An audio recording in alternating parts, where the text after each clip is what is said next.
నమస్తే, నా పేరు తరణి. ఏపీ టుడే న్యూస్ కి స్వాగతం. ముందుగా ఈనాటి ముఖ్యాంశాలు. ప్రజలకు మరింత మెరుగైన సేవలకు సాంకేతికతను ఉపయోగించాలన్న CM Chandrababu. AI assistant, blockchain వంటి టెక్నాలజీని వినియోగించాలని అధికారులకు నిర్దేశం. బళ్ళారిలో పర్యటించిన ఏపీ ఐటీ శాఖ మంత్రి నారా లోకేష్. జోరు వర్షాన్ని లెక్క చేయకుండా ఘన స్వాగతం పలికిన తెలుగు ప్రజలు. అమరావతిని క్వాంటం టెక్నాలజీకి గ్లోబల్ నాలెడ్జ్ హబ్ గా తీర్చిదిద్దడమే ప్రభుత్వ లక్ష్యం. క్వాంటం వ్యాలీ ప్రాజెక్టు నిర్మాణ పనులు పరిశీలించిన మంత్రి నారాయణ. శ్రీశైలం వడ్డెర సత్రంలో విషాదకర ఘటన. అప్పుల బాధతో ఒకే కుటుంబంలో 5 ఆత్మహత్య. ఇక వివరాల్లోకి వెళ్తే, ప్రజలకు మరింత మెరుగైన సేవలను అందించేందుకు టెక్నాలజీని ఉపయోగించాలని ముఖ్యమంత్రి చంద్రబాబు నాయుడు అధికారులను ఆదేశించారు. ప్రభుత్వ సేవలో ప్రజలకు మరింత సులభంగా, వేగంగా అందాలని ఆయన సూచించారు. ఇందుకోసం ఏఐ అసిస్టెంట్, బ్లాక్ చైన్ వంటి అత్యాధునిక టెక్నాలజీని వినియోగించుకోవాలని అధికారులకు ఆయన సూచించారు. ప్రజలు ప్రభుత్వ కార్యాలయం చుట్టూ తిరగకుండా పాలన ఉండాలన్నారు.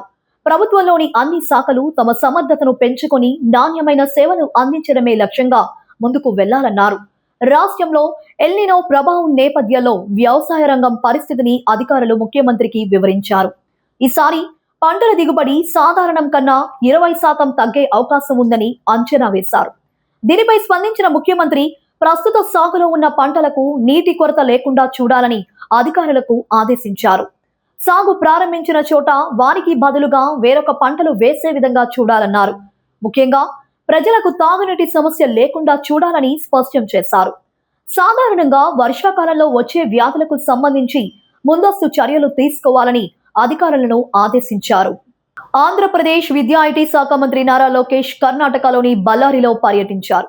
మంగళవారం బళ్ళారిలోని జిందాల్ విజయనగర ఎయిర్పోర్ట్ కు చేరుకున్న మంత్రికి కర్ణాటక మంత్రి నాగేంద్ర, ఏపీ ఆర్థిక మంత్రి పయ్యావుల కేశవ్, ఎంపీలు బీకే పార్థసారథి, అంబికా లక్ష్మీనారాయణ, ఎమ్మెల్యేలు దగ్గుపాటి ప్రసాద్, అమిలనేని సురేంద్రబాబు, పల్లె సింధూరారెడ్డి, ఏపీఐఐసి డైరెక్టర్ చల్లా లక్ష్మీప్రసాద్ సహా స్థానిక టీడీపీ నాయకులు, కార్యకర్తలు ఘన స్వాగతం పలికారు. అనంతరం బళ్ళారి మండలం హలకుందిలోని సుజ్లాన్ బ్లేడ్ స్టాక్ యార్డును సందర్శించిన మంత్రి అధికారులతో మాట్లాడి వివరాలు అడిగి తెలుసుకున్నారు. అనంతరం అనంతపురం జిల్లా రాయదుర్గం నియోజకవర్గం కనేకల్లు మండల హులికెర గ్రామంలో సుజ్లాన్ విండ్ పవర్ ప్రాజెక్టులకు శంకుస్థాపన చేసిన మంత్రి Suzlon S144 new blade production lines ను అధికారికంగా ప్రారంభించారు. ఆనంద్ గారు, Ajay Kapoor, CEO of Suzlon Group, senior representatives of Suzlon, industry leaders, government officials, my dear friends, a very warm good evening. It is a pleasure for me to be here in Anantapur and to lay foundation to the next phase of growth in our renewable energy journey. Because it is not merely about a project. For us, this is a statement of confidence from the entire renewable energy ecosystem that yes, Andhra Pradesh is back, Andhra Pradesh is ready, Andhra Pradesh will be #1 in renewable energy sector. This belief matters a lot for us. As all of you know, between 2019 and 2024, as my colleague just shared, in 5 years, only 6 megawatts of renewable energy capacity was added. Our Honorable Prime Minister Shri Narendra Modi ji has a bold vision. He wants India to be self-reliant in energy, all forms of energy. And I believe that renewable energy will play a very, very important role. And this confidence... రాజధాని అమరావతిని quantum టెక్నాలజీకి global knowledge hub గా తీర్చిదిద్దే లక్ష్యంతో ప్రభుత్వం పనిచేస్తుందని AP పురపాలక శాఖ మంత్రి పి నారాయణ స్పష్టం చేశారు. మంగళవారం క్వాంటం వ్యాలీ ప్రాజెక్టు నిర్మాణ పనులను పరిశీలించిన మంత్రి అధికారులకు పలు సూచనలు చేశారు. IBM, TCS వంటి ప్రముఖ అంతర్జాతీయ సాంకేతిక సంస్థల భాగస్వామ్యంతో 45,216 చదరపు అడుగుల విస్తీర్ణంలో నిర్మిస్తున్న క్వాంటం వ్యాలీ భవన నిర్మాణంలో నాణ్యత లోపాలు లేకుండా చర్యలు చేపట్టాలని ఆదేశించారు. ఈ సందర్భంగా మంత్రి మాట్లాడుతూ, గతంలో హైదరాబాద్ నగరానికి ITES రంగాల్లో ప్రత్యేక గుర్తింపు తీసుకువచ్చిన విధంగానే అమరావతిని క్వాంటం కంప్యూటింగ్ రంగానికి ప్రధాన కేంద్రంగా మార్చడమే తమ ప్రభుత్వ ప్రధాన ఉద్దేశమని స్పష్టం చేశారు. అమరావతి నాలెడ్జ్ హబ్ గా తయారవుతుందని మంత్రి వివరించారు. తెలంగాణ హైదరాబాద్ నగరాన్ని ఐటీ హబ్ గా చేశారు. అదేవిధంగా చేయాలనే ఉద్దేశంతో క్వాంటమ్ కంప్యూటర్ని ఇక్కడ ఎస్టాబ్లిష్ చేసి దీని ఒక క్వాంటమ్ వ్యాలీగా దీని నామకరణం చేయడం జరిగింది. ఆ ఉద్దేశంతో ఏదైతే క్వాంటమ్ వ్యాలీ మిషన్ని ఏర్పాటు చేయబోతున్నారో అటు ఐబీఎం వాళ్ళు, టీసీఎస్ వీళ్ళందరూ కలిసి దానికి సంబంధించి బిల్డింగు 45,216 చదరపు అడుగుల బిల్డింగ్ ఎంతో వేగవంతంగా కన్స్ట్రక్షన్ జరుగుతుంది. మేజర్ స్ట్రక్చర్లో మేజర్ పార్ట్ కంప్లీట్ చేశారు. దీన్ని డిసెంబర్ ఎండింగ్కి పూర్తి చేయాలనే ఒక దిశానిర్దేశం గవర్నర్ ముఖ్యమంత్రి గారు ఇచ్చారు. శ్రీశైలంలో ఉన్న వడ్డెర సత్రంలో ఒకే కుటుంబానికి చెందిన 5 ఆత్మహత్యకు పాల్పడ్డారు. పోలీసుల ప్రాథమిక దర్యాప్తులో ఆర్థిక ఇబ్బందులే వీరి ఆత్మహత్యకు కారణమని అనుమానిస్తున్నారు. 2 రోజుల క్రితం జరిగిన ఈ ఘటన ఆలస్యంగా వెలుగులోకి చూసింది. సత్రంలోని గది నుంచి దుర్వాసన వస్తువులతో నిర్వాహకులు వెళ్లి చూడగా మృతదేహాలు కనిపించాయి. దీంతో రంగంలోకి దిగిన పోలీసులు అన్ని కోణాల నుంచి దర్యాప్తు ప్రారంభించారు. డీఎస్పీ రామాంజనేయులు ఘటనా స్థలానికి వెళ్లి పరిశీలించారు. మృతులు సత్య జిల్లా బత్తలపల్లికి చెందిన పల్లపు సుధాకర్, మల్లేశ్వరి, శ్రీదేవి, ఆదిలక్ష్మి, మణిగా పోలీసులు గుర్తించారు. ఒక పోలీస్ బృందం బత్తలపల్లి గ్రామానికి వెళ్లింది. వీరు 1 రోజుల క్రితం అక్కడి నుంచి వచ్చి శ్రీశైలంలోని వడ్డెర సత్రంలో రూమ్ నెంబర్ 12లో ఉంటున్నట్లు తెలుస్తోంది. వీరి మృతికి ఆర్థిక ఇబ్బందులే కారణమా, మరేదైనా కారణాలు ఉన్నాయా అన్న దానిపై దర్యాప్తు కొనసాగిస్తున్నారు. మృతదేహాలను పోస్ట్ మార్టం నిమిత్తం స్థానిక ప్రభుత్వ ఆసుపత్రికి తరలించారు. విమాన పైలట్లకు ఇకపై ప్రతి ఏటా డోప్ టెస్టులు నిర్వహించనున్నట్లు కేంద్ర పౌర విమానయాన శాఖ మంత్రి రామ్మోహన్ నాయుడు తెలిపారు. ప్రస్తుతం మొత్తం పైలట్ల సంఖ్యలో 10% మందికి మాత్రమే డోప్ టెస్టులు నిర్వహించాలనే నిబంధన అమల్లో ఉందని, ఏడాదిలో ఒకసారి ప్రతి పైలట్ కు పరీక్ష నిర్వహించేలా మార్పు చేయాలనే అంశాన్ని directorate general of civil aviation పరిశీలిస్తుందన్నారు. భద్రత, నిర్వహణ పరమైన అంశాలను పరిగణలోకి తీసుకుని దీనిపై ఓ నిర్ణయం తీసుకుంటామన్నారు. డ్రగ్స్ వినియోగానికి సంబంధించిన ప్రస్తుత నిబంధనలను మరింత కఠినం చేసే మార్గాలపైన డీజీసీఏ అధ్యయనం చేస్తుందని రామ్మోహన్ నాయుడు తెలిపారు. ఇటీవల జరిగిన ఎయిర్ ఇండియా పుకెట్ ఢిల్లీ విమాన ఘటనపై air craft accident investigation bureau దర్యాప్తు చేస్తుందన్నారు. విమానంలోని ఫ్లైట్ డేటా రికార్డు దర్యాప్తు సంస్థ ఆధీనంలో ఉందని, త్వరలోనే ప్రాథమిక నివేదిక వచ్చే అవకాశం ఉందని, దీనికి సంబంధించి బాధ్యులపై చర్యలు తీసుకుంటామని కేంద్ర మంత్రి తెలిపారు. Freight stations also we want to improve across the country, and to increase the volumes we see that the Atmanirbhar concept also picking up, more and more MSMEs coming in, more manufacturing happening in terms of electronics, semiconductors, and then we have the pharmaceuticals as a strong industry in the country, and we have the perishables also. Our fruits and vegetables are finding international markets here today. So it is very appropriate time that FedEx has also come in very strongly, and $150 million they are putting in and creating this dedicated facility, where earlier they were having 50,000 square feet. Now they have up to 2.3 lakh square feet.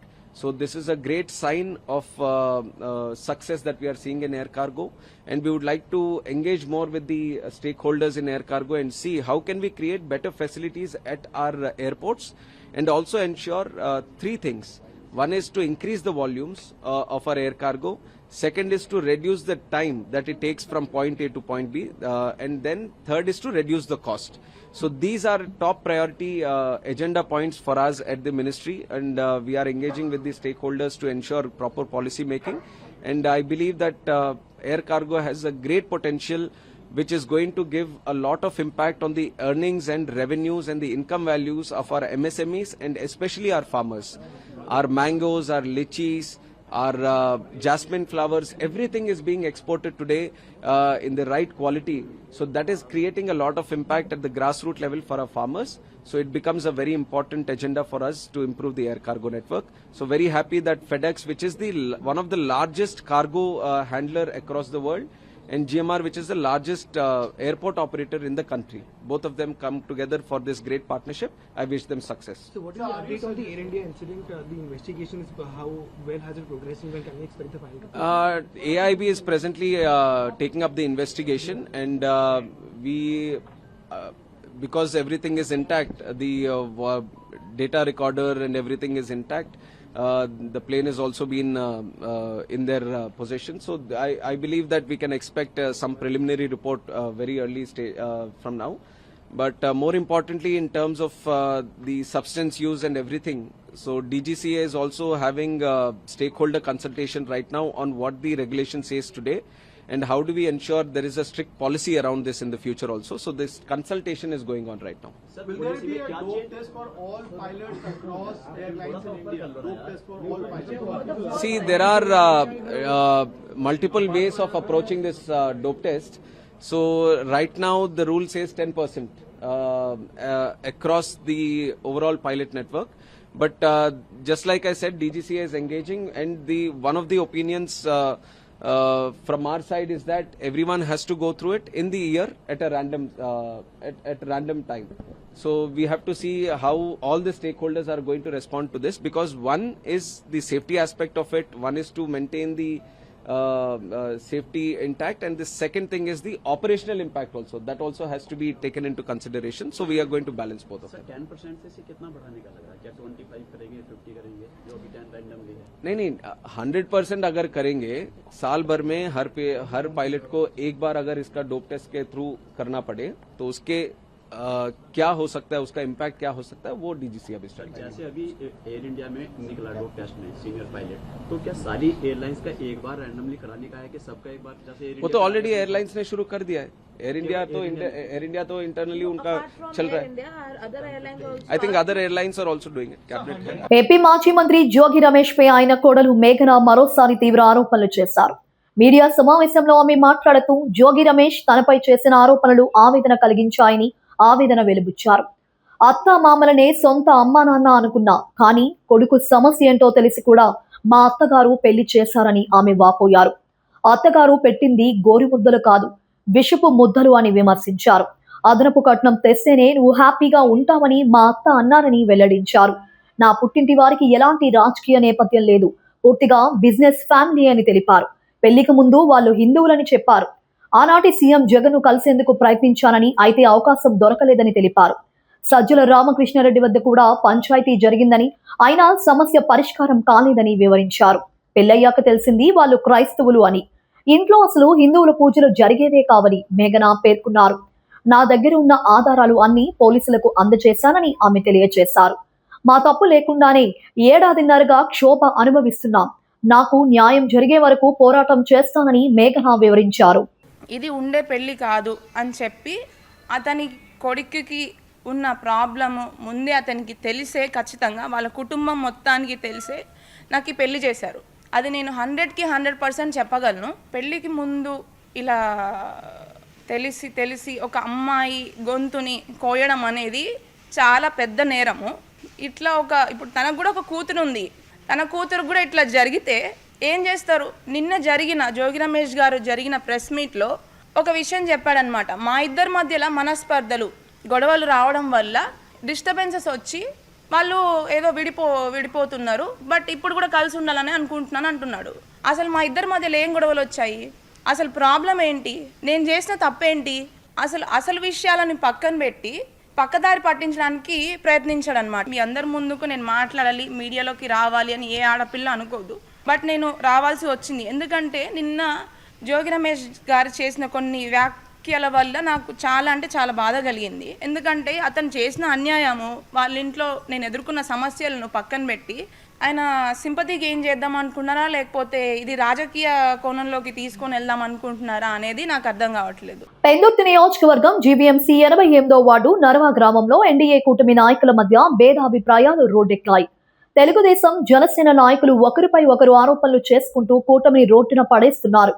ఈ క్రమంలో మంగళవారం ఆ గ్రామంలో ₹1 నిధులతో చేపట్టిన అభివృద్ధి పనుల ప్రారంభోత్సవానికి వెళ్లిన ఎమ్మెల్యే పంచకల్ల రమేష్ బాబు సమక్షంలోనే తెలుగుదేశం నాయకులు ఆరోపణలు చేయడంతో ఎమ్మెల్యే పంచకల్ల రమేష్ బాబు ఆగ్రహం వ్యక్తం చేశారు. తీవ్ర పదజాలంతో గీత దాటితే ఎంతటి వారైనా ఉపేక్షించేది లేదంటూ టీడీపీ నాయకులు హెచ్చరించారు. స్థానిక మాజీ కార్పొరేటర్ పైన ఎమ్మెల్యే మండిపడ్డారు.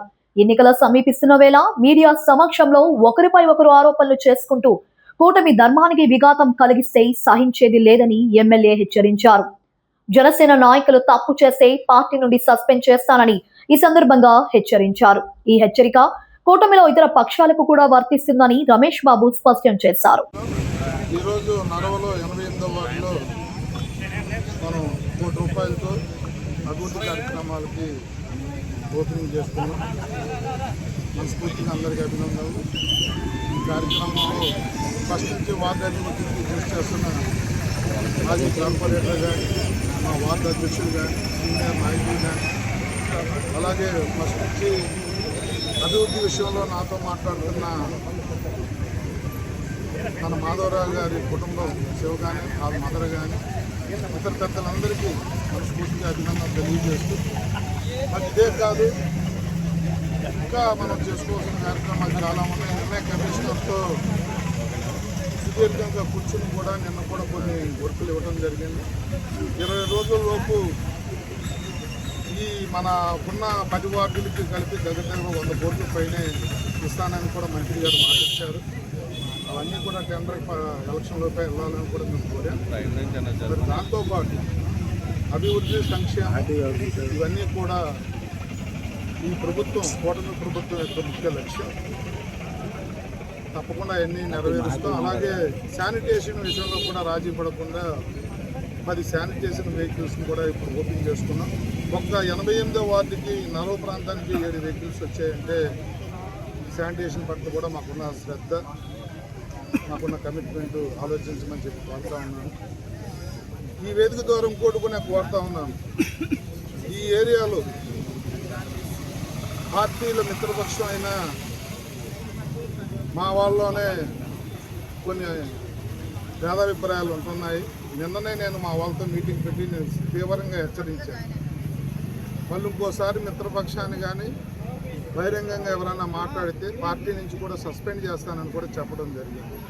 అది మా పార్టీకి ఒక్కదానికే వర్తించదు, అన్ని పార్టీలకి వర్తిస్తుంది. నిన్న నేను చెప్పినప్పటికీ కూడా ఇవాళ ఇక్కడ నలుగురిలో అడగటం అనేది అది చాలా ఆక్షేపణీయం. నేను ఒకటే కోరుతా ఉన్నాను, అక్కడ పైన చంద్రబాబు నాయుడు గారు, పవన్ కళ్యాణ్ గారు కలిసి ఉంటేనే ఎలక్షన్లు జరిగిపోవు, మనందరం కూడా కలిసి ఉండాలని పదే చెబుతున్నప్పటికీ కూడా ఆ గీత దాటితే ఎవరన్నా కూడా నేనైతే యాక్షన్ తీసుకుంటాను. గండి బాబ్జీ గారు కూడా చెప్తాను, రోడ్డు మీద మాట్లాడి రోడ్ల మీద ప్రశ్నిస్తే అది మిత్రపక్షం అవ్వదు, ఆయన కూడా యాక్షన్ తీసుకోవాలని చెప్పి కోరుతాను. డాక్టర్ బిఆర్ అంబేద్కర్ కోనసీమ జిల్లా కొత్తపేట నియోజకవర్గం ఆలమూరు మండల కేంద్రంలో పోలీస్ శాఖ ఆధ్వర్యంలో నూతనంగా ఏర్పాటు చేసిన పెట్రోల్ బంకును ఏలూరు రేంజ్ డీఐజీ అశోక్ కుమార్, జిల్లా SP Rahul Meena, Kothapeta DSP Shunkara Muralimohan, Kothapeta Janasena in charge Bandaru Srinivas, Ravulapalem rural CI CH Vidyasagar, Alamuru SI G Naresh తదితరులతో కలిసి ఎమ్మెల్యే బండారు సత్యానందరావు ప్రారంభించారు. ఈ సందర్భంగా ఎమ్మెల్యే మాట్లాడుతూ పోలీస్ శాఖ ఆధ్వర్యంలో నిర్వహించే పెట్రోల్ బంకులో ఖచ్చితమైన నాణ్యత ప్రమాణాలు ఉంటాయని, ప్రజలు ఈ బంకుల్లో పెట్రోల్ కొట్టించుకుని పోలీస్ శాఖకు సహకరించాలని సూచించారు. పోలీసులు వాహనదారుల సంక్షేమం కోసం ఏర్పాటు చేస్తున్న పెట్రోల్ బంకులను ప్రజలు వినియోగించుకోవాలని ఈ సందర్భంగా ఎమ్మెల్యే పిలుపునిచ్చారు. పోలీస్ పెట్రోల్ బంకు స్టార్ట్ చేయడం జరిగింది. ఈరోజు మరో ఎమ్మెల్యే గారు కూడా ఇక్కడికి వచ్చారు. సో ఎమ్మెల్యే గారి సహకారంతో, జిల్లా కలెక్టర్ గారి సహకారంతో ఎస్పీ గారు ఈ బంకుని ఏర్పాటు చేశారు. సో దీనివల్ల పోలీస్ వెల్ఫేర్కి చాలా మంచి ఎఫెక్ట్ ఉంటుంది. భవిష్యత్తులో కూడా ఈ కోనసీమ అంబేద్కర్ కోనసీమ జిల్లాలో ఇంకా రకరకాల కార్యక్రమాలు పోలీస్ డిపార్ట్మెంట్ స్ట్రెంథెన్ చేయడానికి చేస్తున్నాము. అంటే కూడా డిపో భవనం కూడా 2 కోట్ల రూపాయలు కేసీఆర్ శాంక్షన్ చేశారు. ఆ నిర్మాణ పనులు కూడా జరుగుతున్నాయి. వచ్చే గోదావరి పుస్తకాలు కూడా మంచి కమాండ్ కంట్రోల్, ఇంకా పోలీస్ సంబంధించిన డైరెక్ట్స్ కూడా చేసి పోలీస్ డిపార్ట్మెంట్ని అంబేద్కర్ కోనసీమ జిల్లాలో బాగా స్ట్రెంథెన్ చేస్తామని తెలియజేశారు. విశాఖ జిల్లా పెందుర్తి నియోజకవర్గం జీవీఎంసీ 88వ వార్డు నరవ గ్రామంలో జీవీఎంసీ నిధులు ₹1 కోటి నిర్మించిన రోడ్లు, కాలువలు నిర్మాణ పనులను ఎమ్మెల్యే పంచకర్ల రమేష్ బాబు మంగళవారం ఉదయం ప్రారంభించారు. అలాగే పారిశుద్ధ్యం కోసం మంజూరు చేసిన వాహనాలను కూడా ఆయన ప్రారంభించారు. ఈ సందర్భంగా మాట్లాడుతూ 2 ఏళ్ల కాలంలో ఒక నరవ గ్రామంలోనే ₹1 కోట్ల ఖర్చు పెట్టి అభివృద్ధి చేశామని, మరో 2 కోట్ల నిధులు మంజూరుకు హామీ ఇచ్చారని, త్వరలోనే ఆ నిధులు కూడా మంజూరు అవుతాయని ప్రకటించారు. వచ్చే స్థానిక సంస్థల ఎన్నికల నాటికి మరిన్ని నిధులతో నరవ గ్రామాన్ని అన్ని విధాలా అభివృద్ధి చేస్తామని హామీ ఇచ్చారు. మరోవైపు కూటమి నాయకులు అభిప్రాయ భేదాలకు తామివ్వరాదని, అలా ఎవరైనా కూటమి ధర్మాన్ని ధిక్కరిస్తే కఠిన చర్యలు తప్పవని హెచ్చరించారు. జనసేన పార్టీ నాయకులు తప్పు చేసి పార్టీ నుండి సస్పెండ్ చేస్తానని, అదే నిబంధన ఇతర పక్షాలకు కూడా వర్తిస్తోందని ఎమ్మెల్యే రమేష్ బాబు స్పష్టం చేశారు.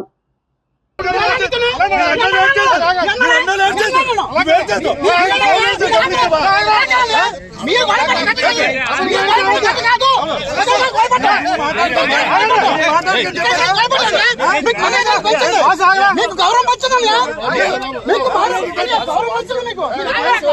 మీకు గౌరవం మంచిగా ఇదే పోగొట్టుకోరా పనులు చేస్తే మేము పోగొట్టుకోరా పనులు చేస్తే మేము పోగొట్టుకోరా పనులు చేస్తే మేము పోగొట్టుకోరా ఎవరు డబ్బులు ఇచ్చారు మరి ఎవరు డబ్బులు ఇచ్చారు మరి ఆగండి కాదు కాలం డబ్బులు ఇచ్చారట రోడ్డుకి గంటకోవాలి ఫోన్లు అడిగారు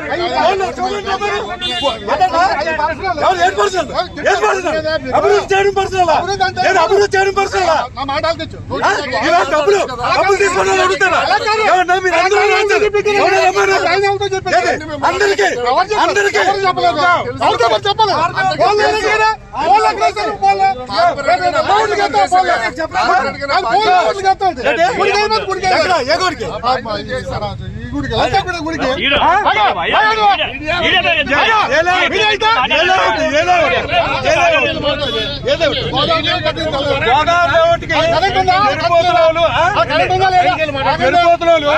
సంజీరావు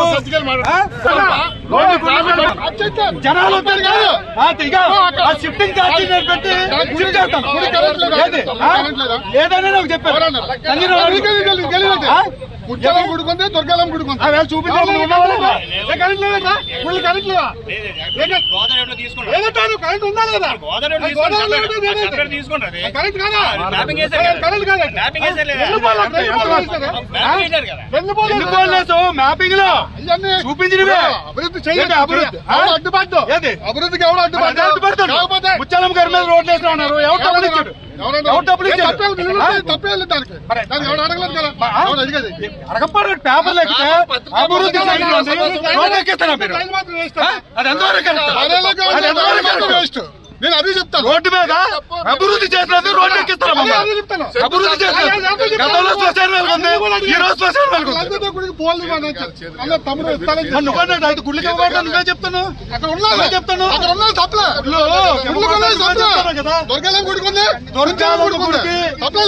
గుడికి వద్దంటే ఈ రోజు షిఫ్టింగ్ నేను పెట్టి మార్చేస్తాను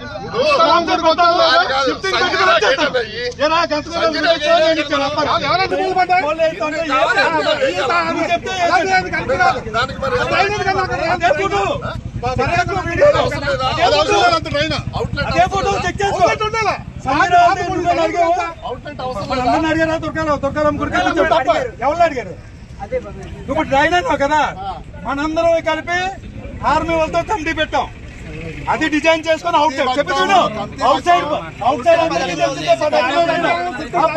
డ్రైన్ వేసి రోడ్డు ఏమని చెప్పారు అందరూ అదే మేము పెట్టాం ఆయన కార్పొరేటర్ చేస్తాడు సమర్థిస్తాడు అలాగే నువ్వు మాట్లాడు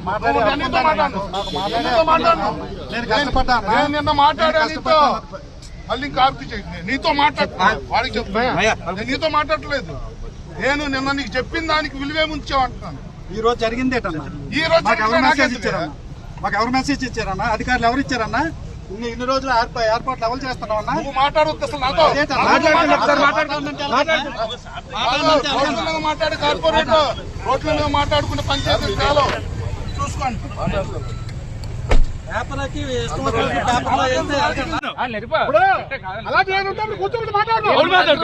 నీకు సమస్య పర్సనల్ సమస్య చెప్పాము అప్పుడు ఎప్పుడైతే తగు వచ్చిందో అప్పుడు కూడా చెప్పాను మాయా నిదానం చెప్తాను నిన్న కూడా నేను బయట తేకూడదు అది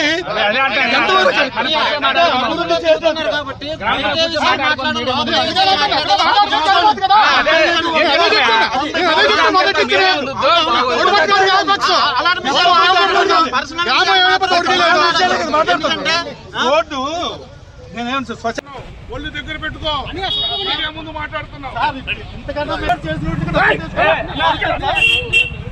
అది అడుగుతాను సార్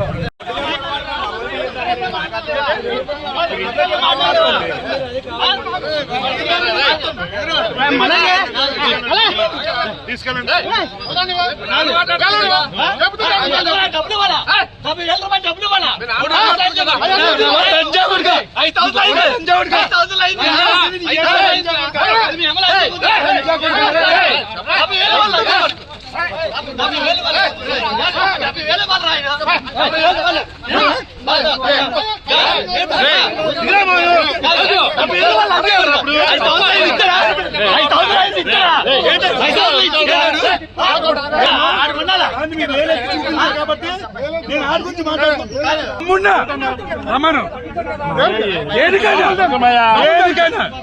కొట్టుకోవడానికైనా మాట్లాడటానికైనా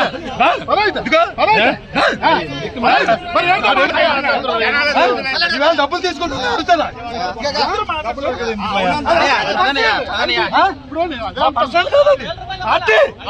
కూటమి ఇప్పుడు ఏ కూటమి ధర్మం అయితే మీరు చెప్పారు అదే కూటమి విత్తనం చేశాడు. డబ్బులు తీసుకుంటే నువ్వు అన్నావు కదా, ఆయన అడుగు, ప్రశ్నించాడు, అడుగు. ఎవరన్నాడు ఆయన అడుగు, ఎవరు అడిగాను ఇప్పుడు అన్నారు కదా, అక్కడ అడుగుతున్నాను నీకు ఏది నచ్చితే చేసుకోని చెప్పాను. అంతేనా? అంటే అందరినీ గౌరవించినందుకు వేళ డబ్బులు పెట్టి పార్టీని నడిపినోడికి ఏంచి వేళ ఇదిలో తెస్తారా? పార్టీ అధ్యక్షుడు చెప్తాం.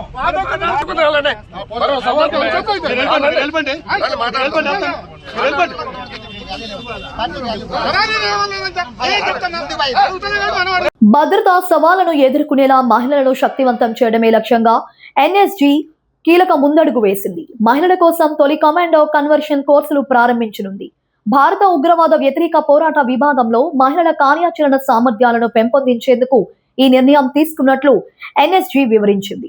తొలిసారిగా వివిధ రాష్ట్రాల పోలీస్ దళాలు, సాయుధ పోలీస్ బలగాల మహిళా సిబ్బంది కోసం హర్యానాలో మానేసర్లోని ఎన్ఎస్జీ శిక్షణ అకాడమీలో మహిళా కమాండో కన్వర్షన్ కోర్స్ ప్రారంభించారు. మొత్తం 12 వారాల పాటు సాగే ఈ అత్యంత కఠినమైన శిక్షణ ద్వారా మహిళా సిబ్బందిని శారీరక సాంకేతిక పోరాట రంగంలో అత్యున్నత ప్రమాణాలతో తీర్చిదిద్దడమే ఈ కార్యక్రమం ప్రధాన ఉద్దేశం. ఉగ్రవాద ఆపరేషన్లో వారిని కీలక బాధ్యతల కోసం సిద్ధం చేయనున్నారు. ఈ శిక్షణ పూర్తి చేసుకున్న మహిళా సిబ్బంది తమ మాతృ సంస్థలకు తిరిగి వెళ్లి అక్కడ తమ నైపుణ్యాలను ప్రదర్శించడం ద్వారా దేశవ్యాప్తంగా ఉగ్రవాద నిరోధక సామర్థ్యం మరింత పటిష్టం కానుంది.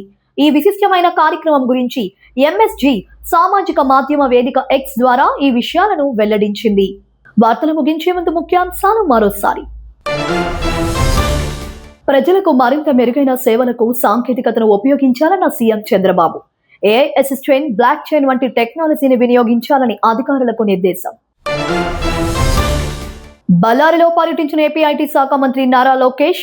జోరు వర్షాన్ని లెక్క చేయకుండా ఘన స్వాగతం పలికిన తెలుగు ప్రజలు. అమరావతిని క్వాంటం టెక్నాలజీకి గ్లోబల్ నాట్ హబ్ గా తీర్చిదిద్దడమే ప్రభుత్వ లక్ష్యం. క్వాంటం వ్యాలీ ప్రాజెక్టు నిర్మాణ పనులు పరిశీలించిన మంత్రి నారాయణ.